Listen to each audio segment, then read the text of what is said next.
Carrera Tips, November 30, 2024, Saturday. Meron tayong 7 races.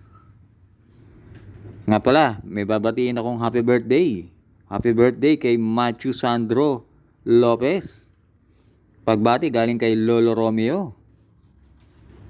At happy birthday din kay Sir Elmer Pecayo.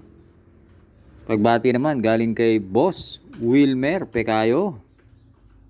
At binabati ko na rin ang mga batang wagas at batang pilapil dyan sa Tondo. Race 1, 2-year-old maiden race. Distance 1,400 meters na merong 7 entries. Start ito ng winner take all, races 1 to 7. Dito sa race 1, pampremera ko yung entry number 1, Alapaap, sakay ni JT Pabilik. 2 weeks ago, nag-barrier yan. Gumawa ng 116.5 sa 1-2. At tumakbo rin yan dun sa Marho, Juvenile. Panigundo ko yung entry number 5, Jugatsu Juuyon, sakay ni BJ Galleta. Yan naman, tingin ko diremate yan. At angkop sa kanya ang distansyang 1-4. Kaya dito sa race 1, pampremera 1, Alapaap.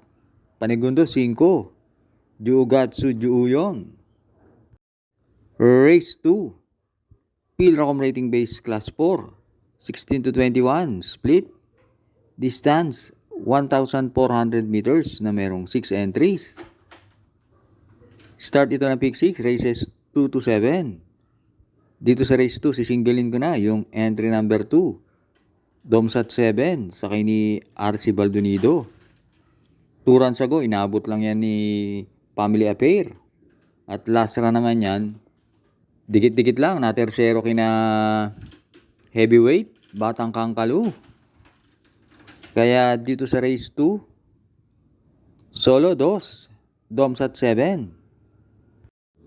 Race 3, Pilracom rating base class 5, 11 to 15, split. Distance 1,400 meters na merong 7 entries. Start ito ng pick 5, races 3 to 7. Dito sa race 3, pampremera ko yung entry number 6, Bohemian, sakay ni Jan Alvin Guse.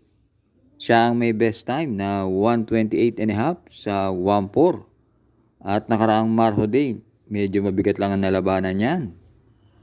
Panigundo ko yung entry number 1, Batang After 7, sakay ni RC Baldonido. Yan naman, merong 129 sa 1-4. Kaya dito sa race 3, pampremera sa Ace, Bohemian. Panigundo 1, Batang After 7. Race 4, Pilracom rating base class 5, 6 to 10 split.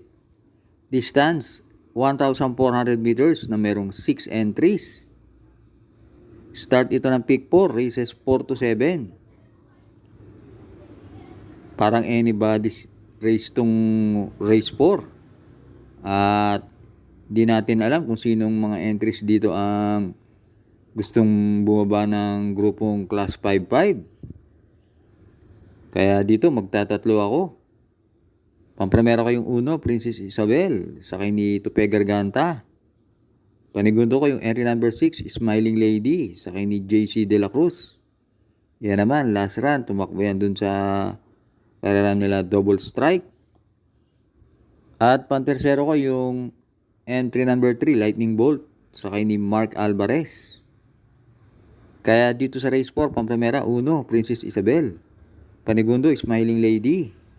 Pantersero 3, Lightning Bolt. Race 5 na tayo. Pilracom rating base class 5, 6 to 10 split. Distance 1,400 meters na merong 6 entries. Start ito ng huling DD1, races 5 to 7. Dito sa race 5, pampremera ko yung entry number 2, Smarty Jazz, sakay ni si Aspare. Deremate yan si Smarty Jazz. At angkop sa kanya ang distansyang 1-4. At panigundo ko yung entry number 5, ang Bigote, sakay ni CB Ardoña. Tingin ko pag inilaban yan, malaki panalo niyan. At malaki pa naman ang guaranteed price ngayon. At pantersero ko yung entry number 6, Golden Jaraywa, sakay ni R.A. Base. Yan naman, napang-apat nang manalo si Srinagar last Sunday. Kaya dito sa race 5, pampremera 2, Smarty Jazz. Panigundo 5, ang Bigote. Pantersero 6, Golden Jaraywa. Binabati ko nga pala ang ating mga members na sina Sir Jonathan Africa at Sir Monte Buwan. Thanks for joining. Last double na tayo, race 6. Pilo accumulating base class 4. 22 to 27, split. Distance, 1,400 meters na merong 6 entries. Dito sa race 6, pampremera ko yung entry number 6, Amor Mi Amor. Sakay ni CB Ardoña. Meron yan 127 sa 1-4 at maganda pa numero. Panigundo ko yung entry number 1, Eyasaki. Sakay ni KB Abobo. Turan Sago naman, nanalo yan sa isang 1,200 meter race. At pantersero ko yung entry number 3, Louisville. Sakay ni JB Hernandez. Medyo hindi nga lang yan consistent sa kanyang mga preba. Pero dati ring may 127 sa 1-4 yan. Kaya dito sa race 6, pampremera 6, Amor Mi Amor. Panigundo 1, Eyasaki. Pantersero 3, Louisville. Last race na tayo. Race 7. Pilo accumulating base class 3. Merge group. Distance 1,400 meters na merong 7 entries. Dito sa race 7, pampremera ko yung entry number 7. Daily Burn, sakay ni Edgy Guerra. 50 lang ang dala niyan. At meron yan 125 sa 1-4. At panigundo ko yung entry number 3, Perfect Delight, sakay ni JT Pabilik. Galing nga lang yan sa bakasyon. Pero yan si Perfect Delight, meron din niya 125 sa 1-4. Kaya dito sa race 7, pampremera 7, Daily Burn. Panigundo 3, Perfect Delight. Maraming salamat sa inyong pagsubaybay. Good luck and happy racing sa inyo lahat.